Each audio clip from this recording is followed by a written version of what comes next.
या कुछ ज्यादा दिखाया जा रहा जितना दिख रहा है वो काफी कम दिख रहा है, पहली चीज तो। क्योंकि क्या होता है कि दिल्ली में सड़क चलते किसी टोपीधारी को अगर एक थप्पड़ भी कोई मार दे, बड़ी बड़ी न्यूज बन जाती है।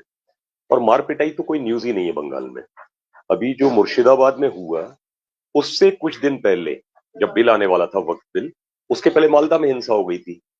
मालदा से में भी लोगों को भागना पड़ा था कुछ दिन पहले ही। उसके उसके बाद मुर्शिदाबाद में बेचारा, ये क्या नाम था, हरगोविंद दास, 70 साल का आदमी था, 70 साल का आदमी, और उसका बेटा चंदन दास, जिनको घर से निकालकर सड़क पर चाकुओं और तलवार से गोद के मार डाला गया।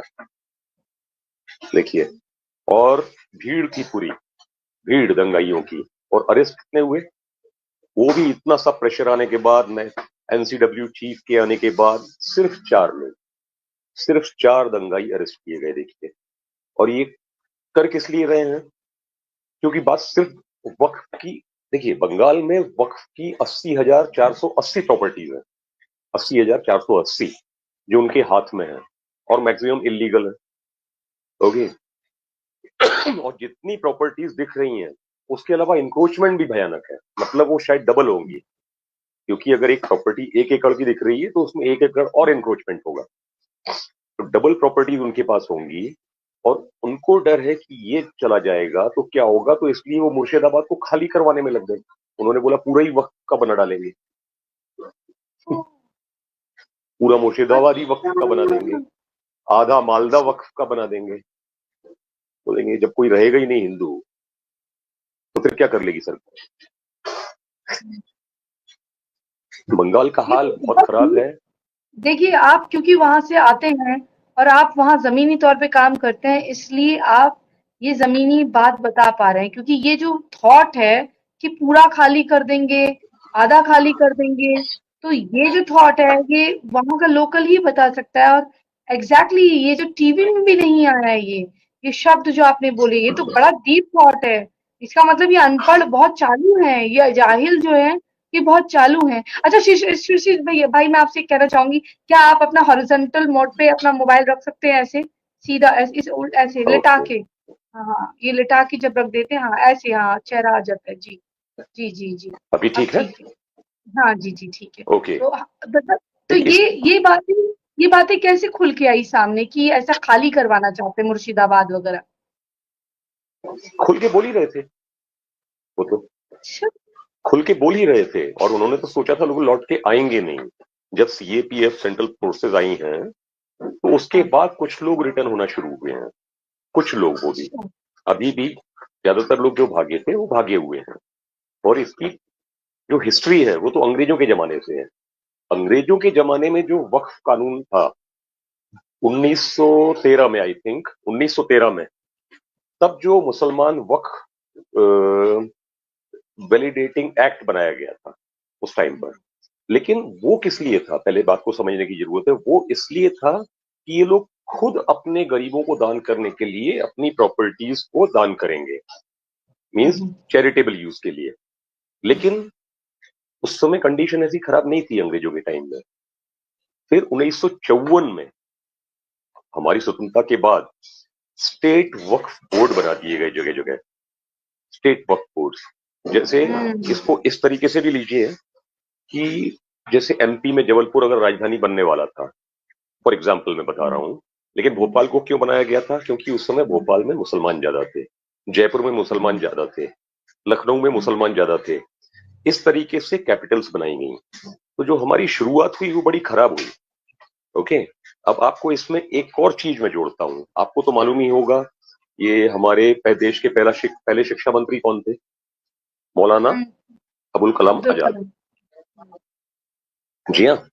अब आप गूगल सर्च करेंगी, क्योंकि उनका नाम बड़ा खतरनाक है पढ़ने में। उनका नाम, असली नाम है, रियल नेम, सैयद गुलाम मोइनुद्दीन अहमद बिन खैरुद्दीन अल हुसैनी। अब ये आदमी कौन था? बाहर के, बाहर ये के, मैटर्स बाहर जुड़े के। हुए हैं। ये मक्का में पैदा हुआ था 1888 में। हुँ। ये आदमी मक्का में पैदा हुआ, और उस टाइम के इंडिया में, जो बड़ा था इंडिया, वहां पर सिर्फ इस्लाम के प्रचार प्रसार के लिए आता था, और टर्की भी जाता था। और 1930 से इसे रोक लिया गया और क्या बोला गया कि ये बहुत बड़ा स्कॉलर है, बहुत ही इंटेलिजेंट आदमी है, इसलिए इनको शिक्षा मंत्री बनाएंगे। और उस आदमी को कौन सी लैंग्वेज आती थी? ना हिंदी आती थी, ना इंग्लिश आती थी, ना उर्दू आती थी। आप गूगल सर्च कर लीजिए, सारी बुक्स उसने पर्शियन में लिखी है।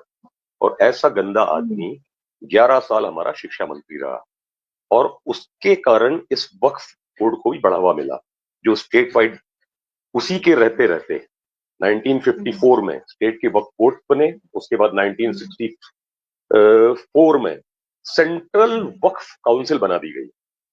अब इनको बढ़ावा देना इस तरीके से शुरू किया गया, क्योंकि उस समय पे थोड़ा आसान था कब्जा करना। सब जानते हैं कि हर पुरानी मस्जिद किसी ना किसी मंदिर के ऊपर बनी है जी। कोई भी तोड़ के तो कुछ बनाता नहीं है। देखिए, तोड़ के कुछ बनाता नहीं है नॉर्मली।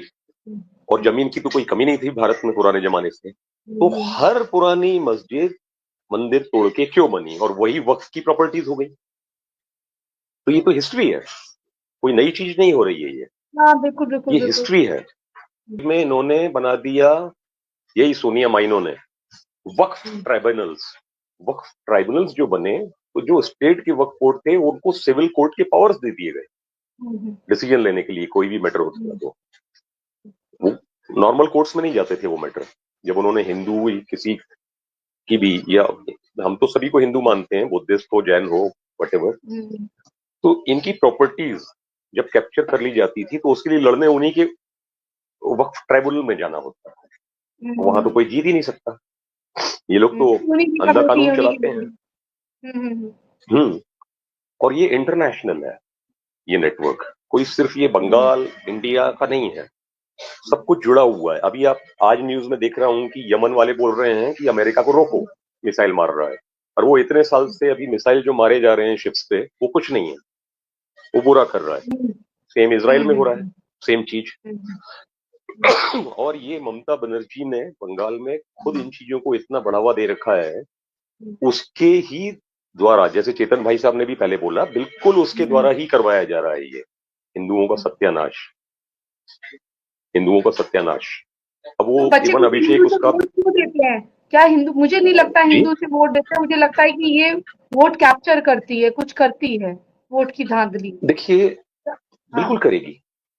जो चीज पहले कम्युनिस्ट करते थे, बाद में कांग्रेस करती थी, वही करके ये सरकार चला रही है, सेम चीज एग्जैक्टली। और सेंट्रल फोर्सेस आने से क्या होगा? सिर्फ सेंट्रल फोर्सेस को तो पुलिस को रिपोर्ट करना होता है, अपनी मर्जी से तो एक्शन ले नहीं सकते। और कमी रहती है इलेक्शन के टाइम में, गांव गांव में ये पब जो पोलिंग बूथ्स हैं वहां पर डलवाया जाता है, देख देख के वोट बटन दबवाया जाता है। तो क्यों नहीं जीतेगी वो? जैसा चेतन भाई साहब ने भी बोला और सब हम सभी जानते हैं, बिना राष्ट्रपति शासन के कुछ नहीं हो सकता। कि क्यों नहीं गवर्नमेंट कर रही? क्या कुछ इंटरनल खतरा है? हाँ, बिल्कुल खतरा है, क्योंकि ममता को मालूम है ये दिन आ सकता है, ममता को मालूम है ऐसा दिन आ सकता है। लेकिन उसने जो इंटरनल खबरें हैं, इतने ज्यादा बड़े स्तर पर दंगों की तैयारी कर रखी है, जो कि हिस्टोरिकली अनप्रेसिडेंटेड होंगे, जो कि 1946 के डायरेक्ट एक्शन डे में भी नहीं हुए, वो उसने तैयारी कर रखी है। बिल्कुल यही मैं एक्चुअली ये बात नहीं बोल रही थी, क्योंकि मेरे को ये था कि जब तक कोई पदाधिकारी नहीं बोलेगा, मेरे मन में देखिए, जो जितना पॉलिटिक्स में समझती हूँ, मेरे मन में यही विचार था कि गवर्नमेंट इतनी पागल नहीं है ना, ये लोग जो समझ रहे हैं कि हैस्टी डिसीजंस क्यों नहीं ले रही है, यही है कि हिंदू मर जाएंगे। ये जितना 1947 1946 में हुआ है, उसी तर्ज में करेंगे, उसी तर्ज पे करेगी। बिल्कुल। अभी नहीं भाई साहब, इससे कब तक बचा जा सकता है? आप ये बताइए, इससे कब तक बचा जा सकता है? ऐसे नहीं तो वैसे तो मरना ही है। जहां तक है भगवान ने चाहा तो 2026 में शायद हो जाए। हाँ, शायद हो जाए। थोड़ा सा हिंदुओं को यूनाइटेड होना होगा और ज्यादा।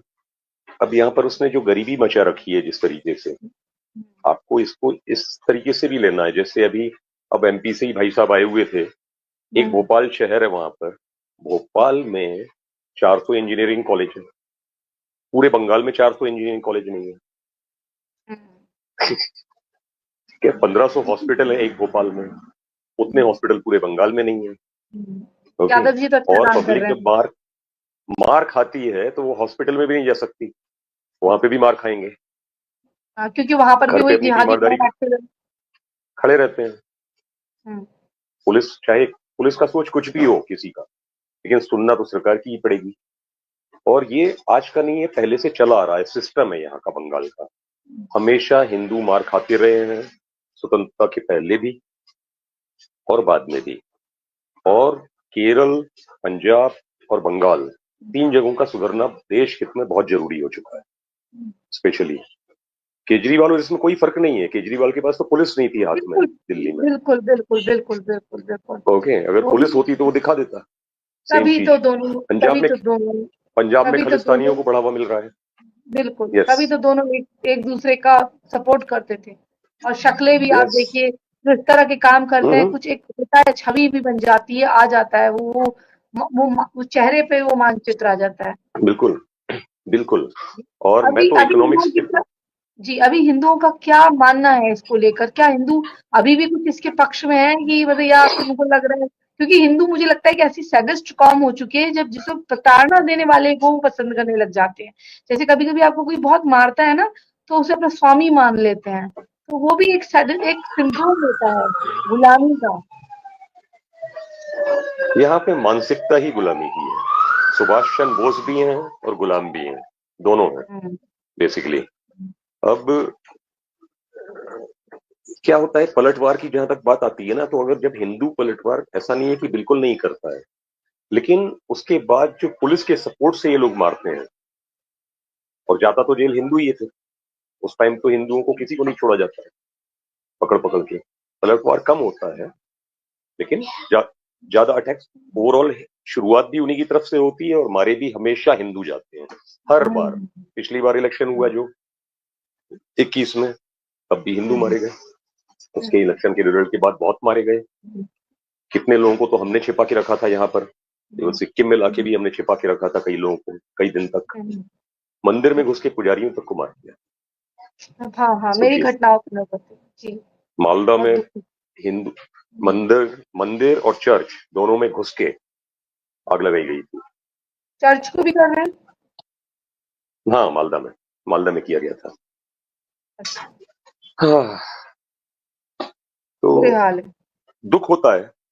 आप आप भी लगी रहती हैं इस पर इतना जोर शोर से। कोशिश है हमारी, आपकी, हम जैसे और लोगों की, कि हिंदू जाग जाए। बस हिंदू जाग जाए, सब ठीक हो जाएगा। आपको जैसे एक देश बात में बता जागा दूँ है। जी, जी, भाई साहब, मैं बस एक छोटी-सी बात बता रही हूँ। आज मेरी एक स्वामी जी से बात हुई, नाम मैं आपको बाद में जी, बता दूँगी। वो वो पहले मतलब चैनल में आ चुके हैं हमारे।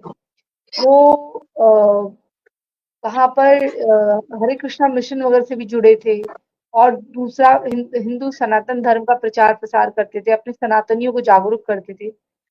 आज वो कह रहे हैं कि 170 लोगों की लिस्ट है, मेरा एजेंट से बार-बार वीज़ा रिजेक्ट हो रहा है। अब वो हो सकता है एजेंट भी गेम खेल रहा हो। तो वो कह रहे हैं कि 170 की जो लिस्ट है उसमें मना करा गया है कुछ लोगों को, गृह मंत्रालय द्वारा। तो शायद उसमें मेरा भी नाम है। तो मैं अगर यहाँ पर ज़्यादा दिन रहता हूँ तो मार दिया जाऊँगा, और इसलिए मैं सोच रहा हूँ अब मैं ऐसे ही निकलूँ। अब आप सोचिए, वो मैंने कह रहे हैं कि अगर मैं पहुँच गया, तो देखिए क्या बोले वो, अगर मैं ज़िंदा पहुँच गया तो 1 आध हफ्ते में आपके यहाँ मुलाकात होगी, क्योंकि मैं इधर को रहा हूँ, उत्तराखंड की तरफ को। अगर नहीं जी, पहुंचा तो आप सोचिए कितना, नहीं पहुंचा तो मेरी किस्मत है, वहां रहूंगा तो फिर यहाँ से प्रचार प्रसार और जागरूक का कार्यक्रम करूंगा। मैंने कहा आप अगर आते हैं तो मेरे मेरे उसमें रह सकते हैं आप लोग, अगर आप आते हैं तो, क्योंकि वहां मेरा दक्षिण भारत में मेरा पूरा ही खाली है। तो मैंने कहा आप लोग रह जाइएगा। तो कह रहे नहीं नहीं, मैं उत्तराखंड की तरफ को ही रहूंगा। आप सोचिए अगर मैं आ गया तो अब मुझे अलग माध्यम से आना पड़ेगा, तो वो मैं वो सोच रही थी कि ये मतलब यहाँ आने की सोच, आप समझ नहीं सकते मुझे कितना दुख हुआ होगा उस चीज का। मैं जी, वो फील कर सकती हूँ कि अपना घर, अपनी जगह, मतलब हम सोच रहे हैं कि वो बांग्लादेश है, लेकिन उनके लिए उनका घर है। और या तो फिर ऐसा जी, था कि जब इस तरह का विभाजन हो जाए ना, तो मैं कहती हूँ मत करिए मोह, प्लीज छोड़ दीजिए उस जगह को, क्योंकि वो आपके बिल्कुल। नहीं है, वो जमीन आपकी नहीं है, वो नहीं होने देंगे। तो ये बहुत गहरी चीज है कि सोचना चाहिए कि अब ऐसी घड़ी आ गई, अगर आपका कोर वोटर ही मर गया तो फिर आपको वोट कौन देगा? सियासत चलते रहेगी, सही बात है। हम नहीं रहेंगे, कोई और होगा, कोई और नहीं होगा, कोई और होगा। आज हमारा दौर है तो कल किसी और का था, आज कल किसी और का होगा। तो हमें ये सोचना चाहिए कि हमें कैसे बचाना है। तो आपके आसपास लोग क्या बातें करते हैं? जो महिलाएं हैं वो क्या बातें करती हैं? जो महिलाएं हैं वो क्या बातें करती हैं? बंगाल में जी। देखिए, महिलाओं में भी जोश है, ऐसा नहीं है कि काम नहीं करती, संगठनों में भी काम कर रही हैं कई महिलाएं हम्म, काफी समय से। हम्म, और हम्म, कुछ महिलाएं ऐसी भी हैं जिन्होंने अपनी लाइफ जिंदगी ही दे दी है संगठन को, जबकि उनके परिवार हैं, सब हैं, फिर भी और लगी रहती हैं। मैं देखता हूँ, चाहे मतलब कोई भी डिस्ट्रिक्ट हो, हर जगह, कलकत्ता हो, हावड़ा हो, कूच बिहार, मालदा, दक्षिण दिनाजपुर, उत्तर दिनाजपुर, रायगंज, जलपाईगुड़ी, अलीपुरद्वार, हर जगह मैं देखता हूँ कि कुछ ना कुछ महिलाएं जो हैं पूरे मन से लगी हुई हैं, तन मन धन से संगठन में। और सबका सोच सेम ही है। देखिए, आसाम में भी सेम प्रॉब्लम थे, यही प्रॉब्लम चल रही थी, लेकिन बीजेपी आई, सब ठीक हो गया। तो सोल्यूशन यही है कि बीजेपी का आना बहुत जरूरी है। एक ही क्या सोल्यूशन पश्चिम है और बंगाल कोई भी सोल्यूशन नहीं है। नहीं, आप ये बताइए, मैं आपसे बिल्कुल एक ग्राउंडेड रिपोर्ट चाहती हूँ कि क्या पश्चिम बंगाल में अब ये पॉसिबल है? मतलब जनसंख्या जिस तरह से हो रहा है और जिस तरह से वोट्स मतलब कैप्चर, क्योंकि जब मैंने पिछली बार 2000 मतलब जब ये हुए थे 21, इलेक्शन 21 में, हाँ तो 21। ऐसा भी हुआ था कि बच्चे छीन लिए जा रहे थे औरतों के हाथ से। वहां सीआरपीएफ थी, सारी मतलब पुलिस सेना बल था, सुरक्षा बल था, सेंट्रल सुरक्षा बल था। तो तब ये इनके हाथों से बच्चे छीन लिए जा रहे थे, वोट देने को मजबूर किया जा रहा था। और कुछ नेता ऐसे थे जो अपने घर में 6-6 मशीन लेकर सो रहे थे। तो ऐसे में क्या आपको लगता है कि अ, कुछ हमारे लिए स्कोप बचा है संगठन के जी, लिए? बिल्कुल। पिछले इलेक्शन हम्म। में बीजेपी जीत चुकी थी। मैं पहला कैलकुलेशन तो आपको ये बताता हूँ, हाँ, ये तो हाँ, जीत मैं ये चुकी मैंने थी। मेरे भी। अगर ये बात उन्हें नहीं मालूम होती, टीएमसी के एमएलएज को, तो 156 एमएलएज कूद कर जंप करके बीजेपी में नहीं आते। हम्म, ओके, लेकिन अब आप बात को समझिए। वही रावण जो अत्याचार करते रहे सालों साल से हमारे लोगों पर, हम्म, और हम्म, वही जब कैंडिडेट बन गया, तो हम्म, फिर क्या होगा? हम्म, और उन 156 में से 150 हार गए। सबसे बड़ा मिस्टेक पिछली बार यही हुआ कि टीएमसी के लोगों को, उन रावण हम्म। लोगों को पुला पुला के सिर पर बिठाया गया। अगर ये बिल्कुल, नहीं बिल्कुल, होता तो पिछला इलेक्शन बीजेपी जीत चुकी थी, बीजेपी की सरकार हुँ, बननी निश्चित थी। हुँ। तो अब ये, क्योंकि तो हुँ, हम इस बारे में तो बात ही कर सकते हैं। और हुँ, पक्का हर हालत में संज्ञान बीजेपी के टॉप ब्रास ने भी लिया होगा इस बारे में कि क्या मिस्टेक्स हुई हैं और उन्हें हुँ। रिपीट नहीं किया जाए। तो 2026 में सरकार को आने से कोई नहीं रोक सकता है, बस डिसीजन सही होने चाहिए।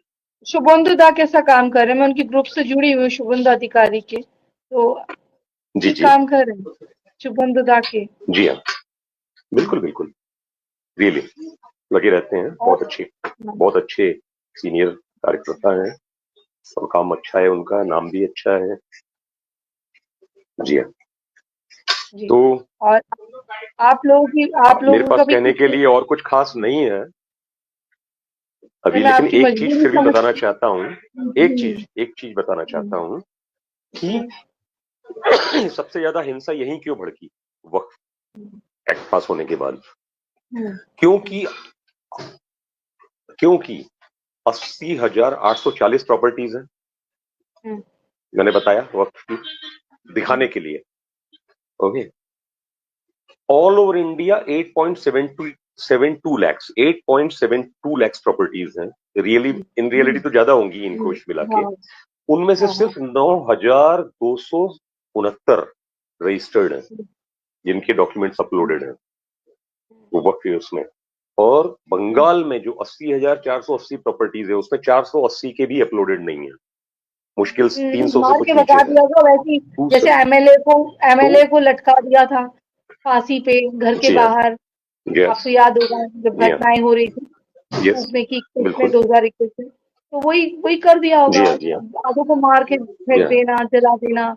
नो, बिल्कुल वही तो। अब रजिस्टर्ड, हाँ, रजिस्टर्ड प्रॉपर्टीज ही जब 300 से कम है तो 80,480 प्रॉपर्टीज जो हैं, तो 80,000 से ज्यादा हम्म, प्रॉपर्टीज तो हटना निश्चित हो गया कानून के हिसाब हम्म, से। इसलिए ये सब करवाया जा रहा है, और इसमें टोटल संरक्षण मुमताज बानो का है। बस यही मैं कहना चाहता हूं। और जी। बीजेपी भगवान ने चाहा तो जरूर आएगी अगले साल। जो हम चाहते हैं, देश हित में चाहते हैं, वो भगवान ने चाहा पर तो ये जरूर होगा। ये पर ये लड़ाई जो है, मुझे लगता है कि बिना सैन्य कार्रवाई के, मतलब जो मुझे लगता है बिना सेना उतारे ये पॉसिबल नहीं हो पाएगा, क्योंकि जमीन, अगर आप जमीनी तौर पे देखें, जो लिस्ट पुलिस अधिकारियों की आई थी उसमें हमने जो पुलिस जी। अधिकारी देखे थे आधे से ज्यादा तो मुझे बांग्लादेशी लग रहे थे। अल हक और ये जो नाम होते हैं, जी, आधे से ज्यादा हम्म। शेख जो थे ये वहीं के थे, क्योंकि हमारे वहाँ के लोग और थोड़ा बंगाली भी जब बोलते हैं तो वो बंगाली और उनकी बंगाली में थोड़ा बहुत अंतर होता है। एक्सेंट, यस, बिल्कुल होता है।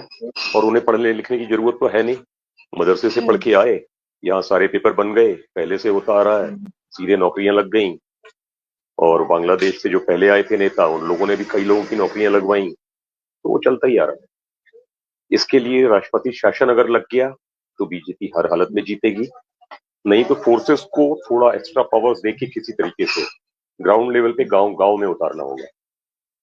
मैं भी उसका यही एक ही बोलती हूँ। तरीका है। मैंने भी यही बोला है कि शिदा कि ये जो है ना, यहाँ पर बिना राष्ट्रपति शासन से अधिक यहाँ पर सैन्य शासन होना चाहिए। एक थर्ड ऑप्शन हमारे देश में ऐसे राज्यों के ट्रू, लिए जहाँ पर मतलब इस तरह की काम हो, वहां पर जरूर करना चाहिए। बिल्कुल करना चाहिए। देश विरोधी ताकतें जहां राज्य को चला रही हैं, तो करना ही चाहिए, बिल्कुल। तो जो बस आम मैं अब आपसे, ठीक है, मैं जाते जी, जाते मैं इतना पूछना चाहती हूँ, जो आम महिलाएं, मैं अभी आपने कार्यकर्ताओं की बात करी, महिला, वो बहुत अच्छी, मुझे बड़ा अच्छा लगा, मैंने गर्मजोशी से उसको स्वागत करा। मैं जानना चाहती हूँ, जो आम महिलाएं जिनके साथ ये दुष्कर्म हुए हैं और या फिर छेड़खानी हम्म, हुई है, या महिला कार्यकर्ताओं में हम्म, से कभी किसी के साथ जो आपने देखा था कि वो ब्लाउजेज में हुई हाथ है, डालना या साड़ी खींच या, लेना, टीएमसी के द्वारा जो ये बातें हुई थी, ये जो आम महिलाएं हैं, जी हाँ। ये इनके मनों में क्या प्रभाव पड़ा है इस चीजों को लेकर, पॉलिटिक्स? डर का माहौल, देखिए माहौल तो डर का है, इसमें कोई शक नहीं है। गुस्सा भी है बहुत ज्यादा, हिंदू लेडीज में बहुत ज्यादा गुस्सा है, और डर का माहौल भी है। और जहां भी इनका, ये लोग जिस एरिया में 35-40% हैं, तो बिल्कुल सिर पे सवार हो जाते हैं ये लोग। और ये छेड़खानी तो एक नॉर्मल चीज है हिंदू औरतों के साथ में। वहां पर उसके लिए कोई केस फेस बनता हुआ मैंने सुना नहीं है अभी तक। कहते केस भी तो रजिस्टर नहीं देखते हैं। करते। जी हाँ। जी, बहुत बहुत पुलिस, शुभकामनाएं आपको, और जो कार्य आप कर रहे हैं। आप ओके जाते प्राची जी। जाते आप, हमारी जनता को कुछ कहना चाहेंगे जाते जाते? मैं बस यही कहना चाहूंगा कि सबके मन में जो चीज है वही हो जाए, भगवान करे। और अगले साल जैसे भी हो, बीजेपी सही डिसीजन ले, जरूर जीतेगी। बस डिसीजन सही लिए जाए तो सब ठीक हो जाएगा। और ये हमारे देश की समस्या की बहुत बड़ी जड़ है, बंगाल, जहां बांग्लादेश से और भी जगहों के लोग इन्फिल्ट्रेट होके आ रहे हैं और देश विरोधी काम हो रहे हैं। हथियार, ड्रग्स, सारी चीजें, हर इलीगल चीज वहां के थ्रू देश भर में फैल रही है। तो इस सब पे लगाम भी लगेगी, जैसे आसाम में लगी है, जैसे त्रिपुरा में हुआ है। तो ये बहुत जरूरी है। भगवान ने चाहा तो जरूर होगा। जय श्री राम। जय श्री राम जी, नमस्कार। हर हर महादेव जी, नमस्कार, नमस्कार। धन्यवाद। नमस्कार। बहुत बहुत धन्यवाद। धन्यवाद प्राची जी। आप भी लगी रहिए ऐसे ही।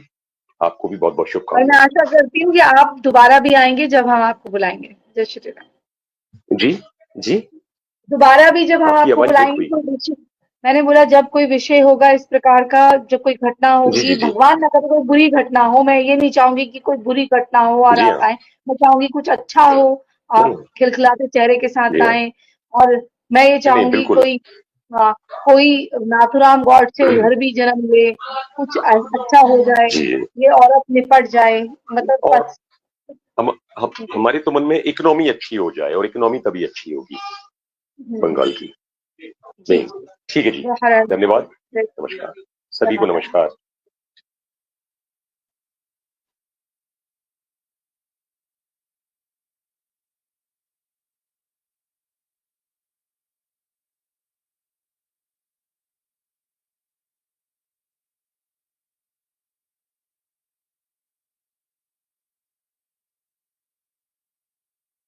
सागर पाल जी, जय श्री राम। अच्छा, चलो, ये थे हमारे साथ श्रीश्वर भाई, और ये पश्चिम बंगाल और आसाम से पदाधिकारी हैं, संघ से जुड़े हुए हैं, संघ की पदाधिकारी हैं, और जमीनी हाल बताया, और ये भी बताया कि कैसे मालदा में दोबारा घटनाएं हुई, जिसकी कोई खबर आती नहीं है अब। हमें लगता है कि एक बार मालदा हो गया, हम उसका उदाहरण बार बार देते हैं, लेकिन ऐसे कितने मालदा और कितनी सारी चीजें होते जा रही हैं, ये हमें देखना होगा। और बातें सुनकर हिम्मत भी बढ़ी, लेकिन सेम टाइम पे उन महिलाओं के विषय में जब मैं सोचती हूँ, जो महिलाएं इन चीजों को सहा होगा, जिन महिलाओं ने, तो उनके विषय में भी मैं सोचती हूँ, और मैं ये सोचती हूँ कि उनके साथ कितना बुरा हुआ होगा, उन महिलाओं के साथ।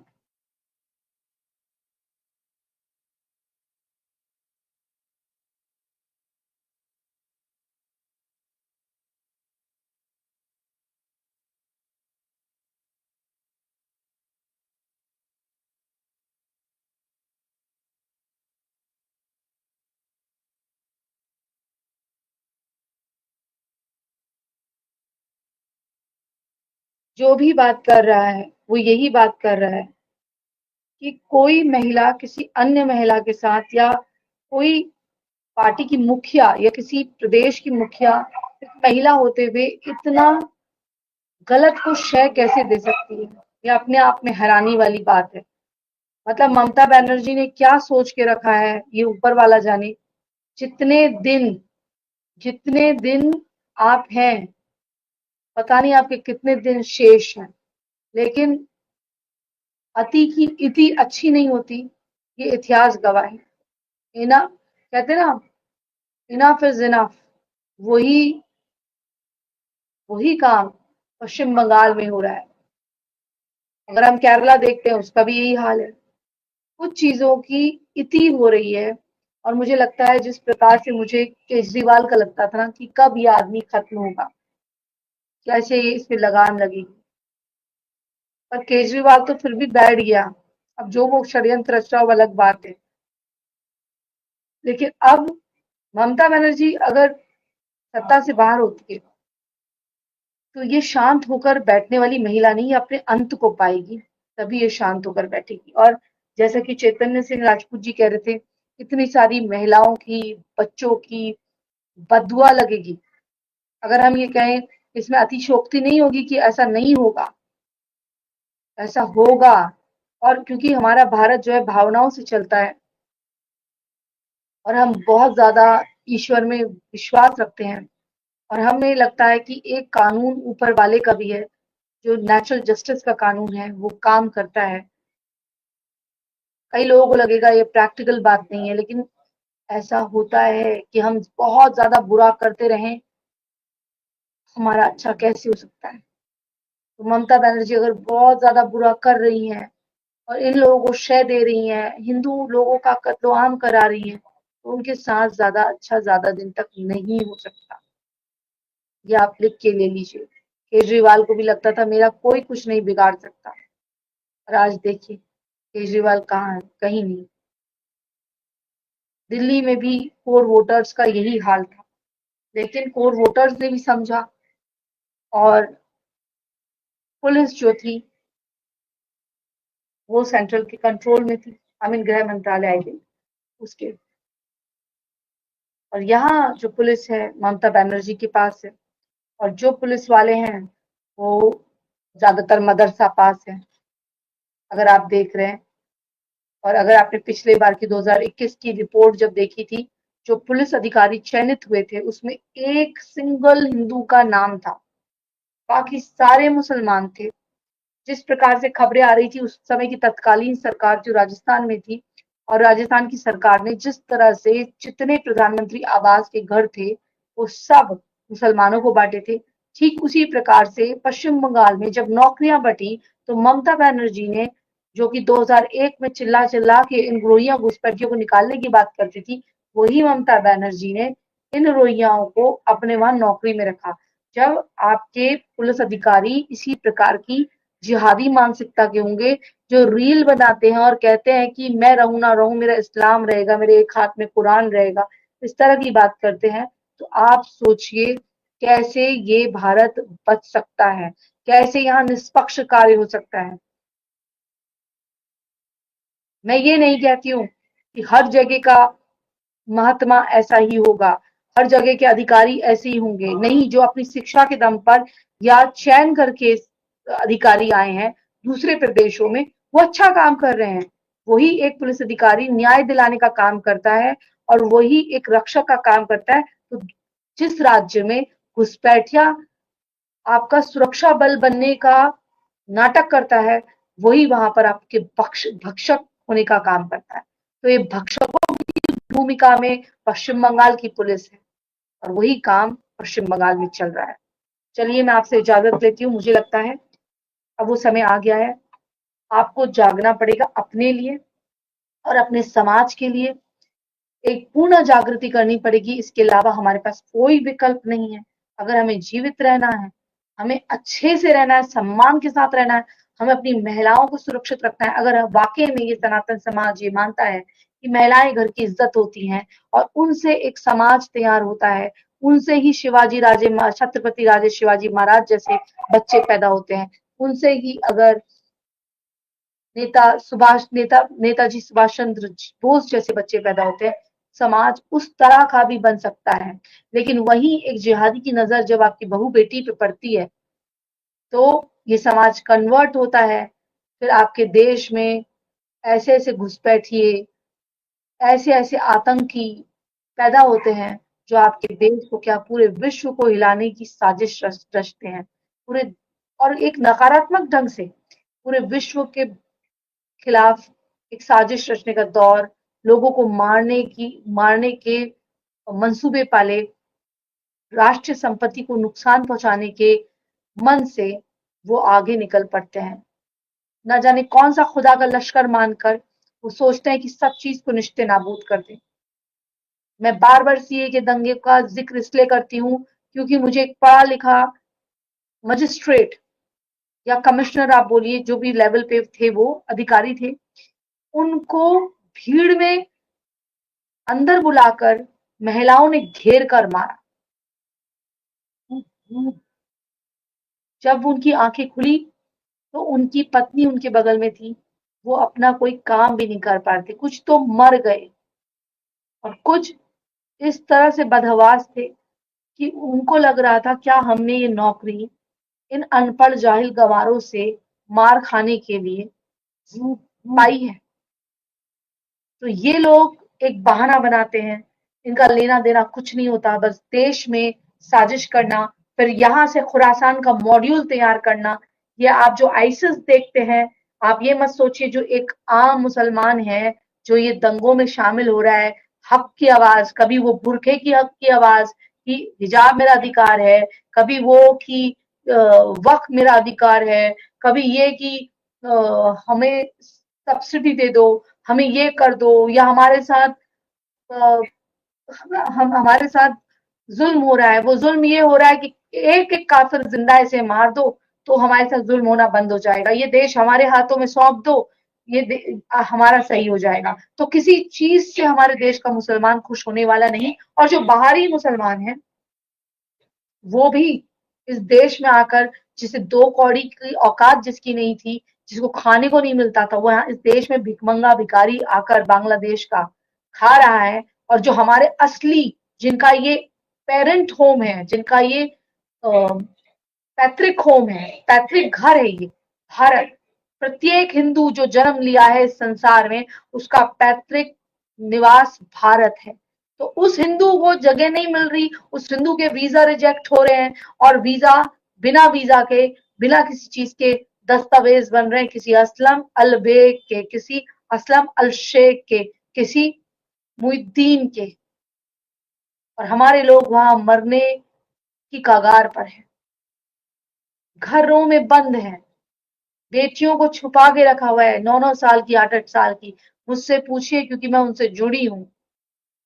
और उनके लिए बुरा इसलिए लगता है कि आज से 8 साल पहले, 6 साल पहले मैं तख्ती लेकर उनके लिए फोटो खींचती थी कि स्टॉप किलिंग बांग्लादेशी हिंदूज।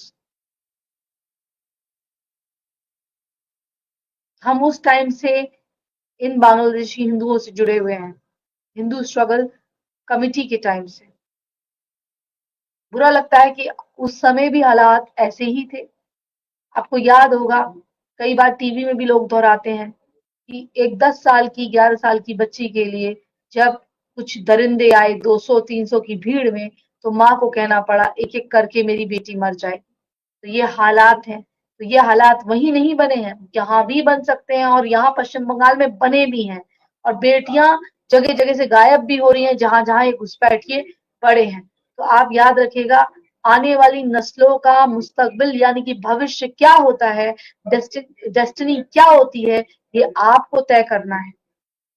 और ये सोचिएगा कि आप जो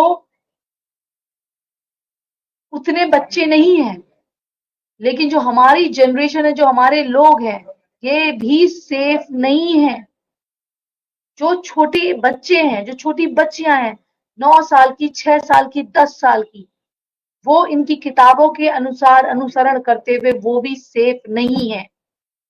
हमारे आदमी सेफ नहीं है क्योंकि उन्हें बुलाकर ठीक जम्मू कश्मीर के तर्ज पर, जैसे एक जज को बुलाया था बाहर और मार के नाले पे फेंक दिया था और कहा था तेरा पति हमने नाले नदी में फेंक दिया है, झेलम में फेंक दिया है।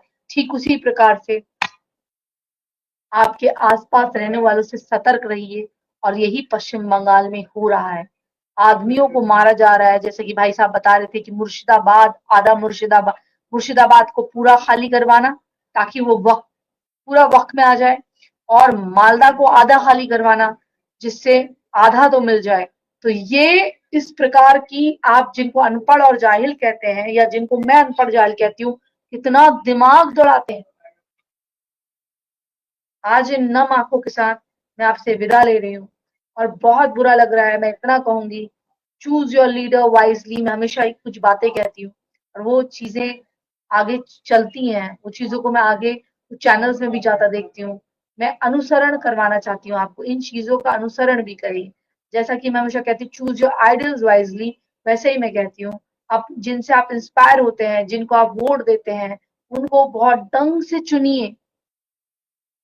चुनिए। मैं बीजेपी को समर्थन करती हूँ, सारी चीज अच्छी है, लेकिन अगर इस पार्टी में भी कोई अगर ऐसा तत्व आ जाए जो इसको खराब कर सकता है, मैं संगठन का तो साथ दूंगी लेकिन उस व्यक्ति का साथ नहीं दूंगी, क्योंकि वो व्यक्ति, वही विचारधारा इस जगह पे काम करेगी। अगर कोई ऐसा व्यक्ति है जिसकी विचारधारा सनातनी है और जो भारत के लिए काम करना चाहता है, अच्छा काम करना चाहता है, लेकिन उसकी आवाज वहां दबाई जाती है और वो यहाँ आता है, जैसे हिमंता बिश्व शर्मा, वो जब आए तो उन्होंने अच्छा काम करा, उनका स्वागत किया गया।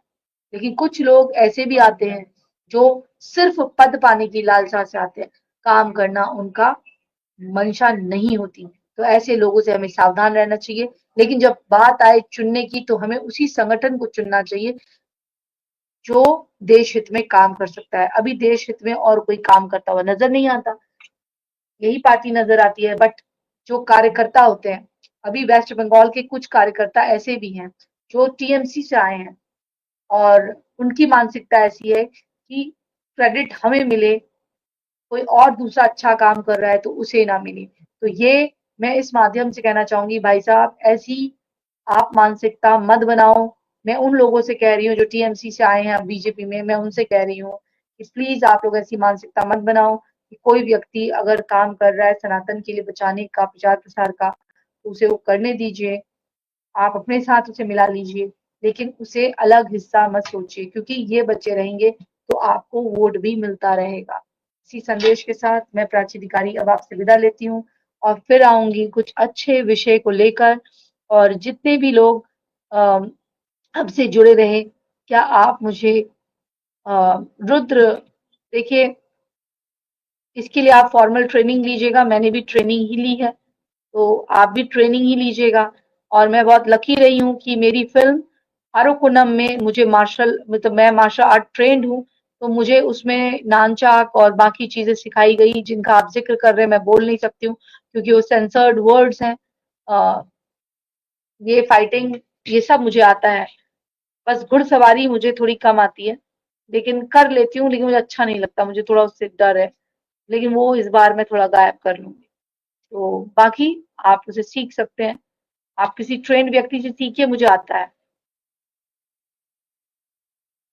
वैभू भैया नमस्कार। डेविल हंटर नहीं है, डेविल हंटर चले गए, हमारे वो भी चले गए, वो एडिटर भी चले गए हमारे। चलो, राजा शर्मा, दिनेश चंद जी, रुद्र वो नहीं लगा पाएंगे क्योंकि वो सुप्रीम कोर्ट चला। अरे, सुप्रीम कोर्ट के भी विषय में मुझे एक दिन बात करनी है। हालांकि मैं माननीय कोर्ट का सम्मान करती हूँ, पर कुछ घटनाएं ऐसी हो रही हैं जो बहुत सोचने पर मजबूर करती हैं कि कैसे लोग आ गए हैं। एक छोटी सी घटना बताते हुए चलूं सुप्रीम कोर्ट के ऊपर। सुप्रीम कोर्ट नहीं, एक हाई कोर्ट के कोई जज थे, उन्होंने टिप्पणी दी कि जब एक लड़की के एक व्यक्ति ने अपने पड़ोस में रहने वाले व्यक्ति के खिलाफ मुकदमा दर्ज कराया कि इसने मेरी बेटी को मोलेस्ट करा, उसके चेस्ट पे हाथ लगाया और उसे टच करा गंदे तरीके से, मतलब उसके ब्रा पे। तो उसने कहा कि जज ने कहा, ये वर्डिक्ट दिया कि क्योंकि उसने उसका अंडरगारमेंट्स खोले नहीं, उसके वक्ष में हाथ लगाया, दबाए नहीं, इसलिए इसे मोलेस्टेशन नहीं माना जा सकता है। वो उसे कमरे में ले गया, होटल के कमरे में ले गया, 12 साल की 14 साल की रही होगी, क्योंकि उसने वो कमरे में ले गया, गलत इंटेंशन से नहीं ले गया। उसने उसके कपड़े ये खोल कर, मतलब इनर खोलकर हाथ लगाया, पर उसने उसको प्रेस नहीं करा, कुछ नहीं करा, तो इसका मतलब उसका इरादा उसे मोलेस्ट करने का नहीं था। तो जज साहब क्या चाह रहे थे कि खोल देता और भी कुछ कर देता। और एक चीज और, एक और भद्दी टिप्पणी कोर्ट द्वारा एक चीज और हुई। मैं एक महिला हूं तो मैं इस चीज को बर्दाश्त नहीं कर सकती हूँ कि जब तक पेनिट्रेशन ना हो उसे नहीं माना जाएगा कि वो, यानी कि एक व्यक्ति, एक मर्द जो है एक महिला के साथ या किसी बच्ची के साथ है और वो उसके साथ अगर कुछ कर रहा है और उसको इरिटेशन या मतलब वो सब नहीं हो रहा है, वो फील नहीं हो रहा है, प्रोसेस नहीं हुआ है, तो वो बलात्कार की दृष्टि से नहीं देखा जाएगा। धन्य है इस कोर्ट के लोग भैया, कानून बहुत है, अच्छे संशोधन हुए हैं, सब कुछ हुआ है। ये जो कुछ जज है ना, इनको, गवर्नमेंट को ऐसी पावर होनी चाहिए कि ये अनाप शनाप बयानबाजी करने से पहले अपनी ये जो लेफ्ट राइट और वामपंथी विचारधारा है इससे बाहर निकलकर, मैंने टीवी में भी यही बोला कि इन विचारधाराओं से निकलकर केवल न्याय संगत विचारधाराओं पर यकीन करने वाले बने, और जब बोले तो ऐसा बोले कि वो नजीर बने, ना कि इनकी खिल्ली पूरे समाज में उड़ाई जाए। तो ये बहुत ही गंदा बोलना और ऐसी बातें बोलना जो, जिससे शर्म आए इस समाज के ऊपर, हमारे जुडिशियल सिस्टम के ऊपर लोगों को, वो नहीं होना चाहिए। चलिए, जय श्री राम, हर हर महादेव। आप सबका धन्यवाद जिन्होंने सपोर्ट करा और जिन्होंने इसे शेयर करा, बहुत बहुत धन्यवाद।